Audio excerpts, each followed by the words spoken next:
this is the path that we go down.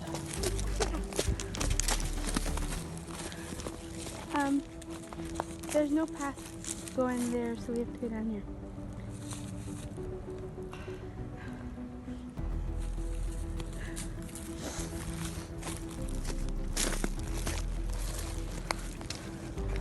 Hi. A small town, two best friends, an ordinary walk across an old railroad bridge. February 13th, 2017, Delphi, Indiana. On that cold afternoon, Liberty German and Abigail Williams set out for what should have been a simple hike. They never came home. This is the story of the Delphi Murders.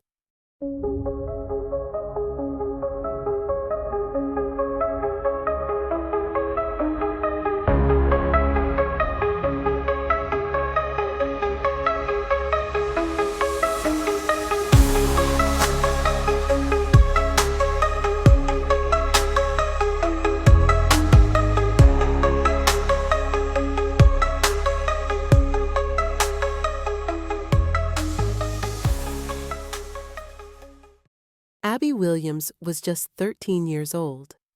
Bright, artistic, and playful. She loved photography and volleyball. She lived with her mother, Anna.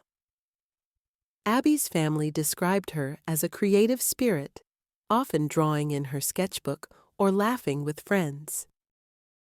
Liberty Libby German. Always carrying her phone and documenting everything around her. Her parents were separated, so she lived primarily with her grandparents, Mike and Becky Patty, who became central voices in the fight for justice.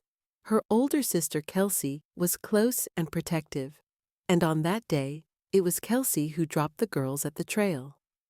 The girls had even invited a male classmate to join them, but he declined at the last minute, a decision he later admitted filled him with regret. It was supposed to be an ordinary day in a small, safe town. Instead, it became the day Delphi would never forget. The day before the hike, Abby had spent the night at Libby's house. On the morning of February 13th, after breakfast, Libby's older sister Kelsey drove the two girls to the Monon High Bridge trail. She dropped them off around 1:35 p.m., planning to pick them up later. At 2:07 p.m., Libby posted a Snapchat photo of Abby walking across the rusted bridge. About an hour later, around 3:15 p.m., Libby's father, Derek, came to pick them up, but the girls weren't there. Derek searched for them, calling their phones again and again, but there was no answer. Panic began to spread. Soon, friends, neighbors, and volunteers rushed to help. Dozens of volunteers searched the woods that evening, hoping to find the girls. They combed through woods, creeks, and trails. Their intentions were good, but the area wasn't yet secured. Footprints, possible evidence, even the surroundings may have been unintentionally disturbed. Some believe those first chaotic hours cost investigators vital evidence. For the families, those hours were agonizing. Parents begged for news, clinging to hope the girls had simply gotten lost. But as the night grew colder, fear deepened. On February 14th, searchers found the girls' bodies in a wooded area about half a mile from the bridge. Investigators have never publicly revealed the cause of death or the exact state in which the girls were found. Rumors circulated about positions, clothing, even a phone, but none of it was ever confirmed. What is known is that the scene shook even seasoned investigators. From that moment, Delphi was never the same. What investigators found next was extraordinary. Libby had secretly recorded the man approaching them. It was a remarkably smart and brave act for a 14-year-old capturing his image and voice. Without it, there might have been no clue at all. The video shows a man in jeans and a jacket walking steadily on the bridge. His voice is clear. "Guys, down the hill." For years, the unknown figure became known simply as the man on the bridge.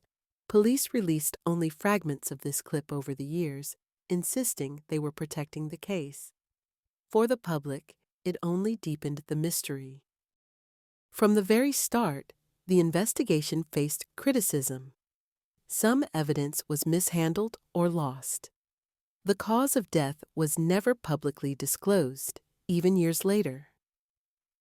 Leads sometimes went cold without clear follow-up. Authorities explained that withholding details was necessary to preserve the integrity of the case. Still, the lack of transparency left many in the community uncertain and uneasy. For a long time, little seemed to move forward. Months turned into years with no arrests, no clear suspects, and no answers. Delphi waited, and rumors filled the silence. Then, 2 years after the murders, in 2019, police released a completely different sketch. This time of a much younger, clean-shaven man. The shift confused the public. Were police unsure, or had new witnesses changed the picture? Police said both were based on witness accounts, simply representing different perspectives. But for many, the sudden shift was confusing and cast doubt on the investigation's direction. In December 2021, nearly 5 years after the murders, investigators revealed that Libby had been communicating online with someone using a fake teenage identity, Keegan Kline. But Libby's phone had been in police custody from day one. So why did it take 5 years for this to surface? Ultimately, authorities clarified that Kline was not directly linked to the murders. The disclosure shocked the public. Many felt that years had been wasted while families lived in torment. While investigators worked, Delphi lived in fear. This was a town of just 3,000 people, where neighbors greeted each other by name and children once roamed freely. But after the murders, trust was shaken. In the midst of grief, the community chose to honor the girls. They built the Abby and Libby Memorial Park with ball fields, playgrounds, and trails. It became more than a park, a reminder that the girls' lives meant more than tragedy. And Monon High Bridge, the place forever tied to Abby and Libby's final day. In 2023, the bridge and surrounding trail were restored and reopened, with parking, signage, and improved security. For some, it remains a painful reminder. For others, its renewal is a symbol of resilience. For years, the case seemed frozen in time, with no clear suspect. Then, in October 2022, the quiet town of Delphi was stunned when police suddenly announced an arrest. They had taken into custody Richard Allen, a 50-year-old CVS pharmacy clerk who lived quietly in Delphi with his wife. Allen wasn't a stranger. He was a longtime resident, described as polite and ordinary. He developed family photos for neighbors at the CVS counter. To many, he seemed the least likely suspect. Prosecutors highlighted several key factors. Allen admitted to being on the Monon High Bridge the day of the murders, a fact he told police on day one, yet it sat unnoticed for years. A ballistics test allegedly linked an unspent bullet found near the bodies to a gun owned by Allen. His appearance resembled the man in Libby's video. And while in jail, Allen was recorded in conversations with his wife and mother, confessing multiple times to killing the girls. Still, critics noted much of the case was circumstantial. DNA evidence was never publicly confirmed, and one haunting question remains unanswered. Why?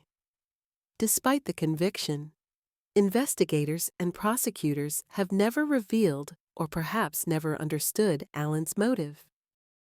In late 2024, he was convicted and sentenced to 130 years in prison. As of 2025, the case remains under appeal.